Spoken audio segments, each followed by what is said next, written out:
Hi hello ಎಲ್ರಿಗೂ ನಮಸ್ಕಾರ. Welcome to my mini vlog. ಇವತ್ತು ಸಂಡೇ. ನಾನು ಬೆಳಿಗ್ಗೆ ಬೇಗನೆ ಎದ್ದು ರೆಡಿಯಾಗಿ ಸನ್ರೈಸ್ ನೋಡಲೇಬೇಕು ಅಂತ ಹೊರಟಿದ್ದೆ ನಂದಿ ಬೆಟ್ಟಕ್ಕೆ. ಬಟ್ ಸಂಡೇ ಆಗಿದ್ದರಿಂದ ತುಂಬ ಟ್ರಾಫಿಕ್ ಇತ್ತು. ನಾವು ನಂದಿ ಬೆಟ್ಟ ರೋಡ್ನ 4:45 5 ಸ್ಟೈಲ್ ರೀಚ್ ಆದರೂ ಸನ್ರೈಸ್ ನೋಡೋಕ್ಕಾಗಲೇ ಇಲ್ಲ. ನಾವು ಕಾರಲ್ಲಿರುವಾಗಲೇ ಸನ್ರೈಸ್ ಆಗೋಯಿತು. ಸನ್ರೈಸ್ ಅಂತೂ ಮಿಸ್ ಆಯಿತು, ಫಾಗ್ನು ಮಿಸ್ ಮಾಡ್ಕೊಳ್ತೀನಿ ಅಂತ ಅಂದ್ಕೊಂಡೆ. ಬಟ್ ಲಕ್ಕಿಲಿ ಮೇಲ್ಗಡೆ ಎಂಟ್ರಿ ಆಗ್ತಾ ಇದ್ದಾಗೆ ಫುಲ್ ಫಾಗಿ ವೈಬ್ಸ್, ಬ್ಯೂಟಿಫುಲ್ ಸಿನರೀಸ್, ಆ ಮಳೆ ಸ್ಟಾರ್ಟ್ ಆಯಿತು. ಅರ್ಲಿ ಮಾರ್ನಿಂಗ್ ಆ ಫಾಗ್ ನೋಡೋದೇ ಒಂದು ಎವೆನ್ಲಿ ಫೀಲಿಂಗ್. ಸ್ವರ್ಗನೇ ಕಣ್ಮುಂದೆ ಬಂದು ಹೋದಂಗಾಯಿತು. ಆ ಸ್ವರ್ಗನ ನೀವು ಒಂದ್ಸಲಿ ನೋಡ್ಕೊಂಡು ಬನ್ನಿ.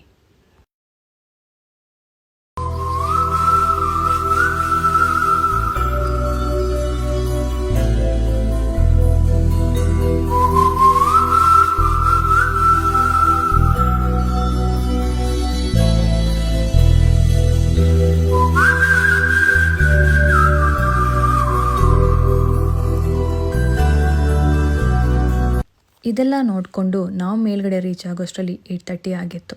ಆ್ಯಂಡ್ ಅಲ್ಲಿ ನೆಟ್ವರ್ಕ್ ಸಿಗೋದಿಲ್ಲ, ಸೊ ಕ್ಯಾಶ್ನ ಕ್ಯಾರಿ ಮಾಡೋದನ್ನ ಮರಿಬೇಡಿ. ಒಬ್ರಿಗೆ 50 ರೂಪಾಯಿ ಎಂಟ್ರಿ ಟಿಕೆಟ್ ಇರುತ್ತೆ. ಫಸ್ಟು ಬ್ರೇಕ್ಫಾಸ್ಟ್ ಮಾಡೋಣ ಅಂತ ಅಂದ್ಕೊಂಡು ಹೋದ್ವಿ. ಆ್ಯಂಡ್ ಹೋಟೆಲ್ಗೇನು ಪ್ರಾಬ್ಲಮ್ ಇಲ್ಲ, ತುಂಬಾ ಹೋಟೆಲ್ಸ್ ಇದೆ. ಅದು ಸನ್ರೈಸ್ ಅಂತೂ ಮಿಸ್ ಮಾಡ್ಕೊಂಡ್ವಿ. ಅಟ್ಲೀಸ್ಟ್ ವ್ಯೂ ಪಾಯಿಂಟ್ ಅದು ನೋಡಿಕೊಂಡು ಫೋಟೋಸು ವೀಡಿಯೋಸು ತೊಗೊಳ್ಳೋಣ ಅಂತ ನಮ್ಮ ಜರ್ನಿಯನ್ನು ಕಂಟಿನ್ಯೂ ಮಾಡಿದ್ವಿ. നീ പറയുന്ന പല കള്ളക്കഥകളും അലങ്കൃതമായി തീരാൻ പകരുന്ന തരം പ്രവണതകളും കരളിതളായി. ಆ್ಯಂಡ್ ಫ್ರೆಂಡ್ಸ್, ಇದೇ ನೋಡಿ ಆ ಸನ್ರೈಸ್ ಆಗೋ ವ್ಯೂ ಪಾಯಿಂಟ್. ತುಂಬ ಗಾಳಿ ಇರುತ್ತೆ. 10-10ವರೆಗೆ ನಿಲ್ಲೋದಕ್ಕಾಗೋದಿಲ್ಲ, ಅಷ್ಟು ಗಾಳಿ ಇರುತ್ತೆ. ಮತ್ತು ವಾಕ್ ಮಾಡಿ ಮಾಡಿ ಸುಸ್ತಾಗಿ ನಮ್ಮ ಎನರ್ಜಿ ಡ್ರಿಂಕ್ 1 ಗ್ಲಾಸ್ ಕಾಫಿ ಕೊಡ್ದು ನಮ್ಮನ್ನೇ ನೋಡ್ತಾ ಇರೋ ಒಂದು ಮಂಕಿಗೆ ಬನಾನಾ ಕೊಟ್ಟು ಮತ್ತೆ ನಮ್ಮ ವಾಕ್ ಸ್ಟಾರ್ಟ್ ಮಾಡಿದ್ವಿ.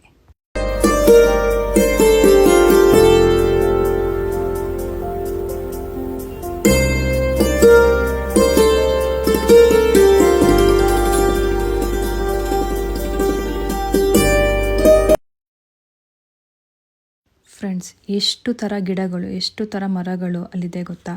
ಆ ಫ್ರೆಶ್ ಏರ್ನ ತೊಗೊಂಡು ಎಂಜಾಯ್ ಮಾಡಿ ಅಲ್ಲೇ ಇದ್ದ ನಮ್ಮ ಬಾಸ್ ಗಣೇಶ ಆ್ಯಂಡ್ ಆಂಜನೇಯಗೆ tata bye bye until next time ಅನ್ನೋ ಅಷ್ಟರಲ್ಲಿ ಮತ್ತೆ ನಮ್ಮ ಮುಂದೆ ನಮ್ಮ ಆಂಜನೇಯಗೆ ಇನ್ನೊಂದು ಬಾಳೆಹಣ್ಣು ಕೊಟ್ಟು ಅಲ್ಲಿಂದ 12 ಗಂಟೆಗೆ ಮನೆ ಕಡೆಗೆ ಬಂದ್ವಿ.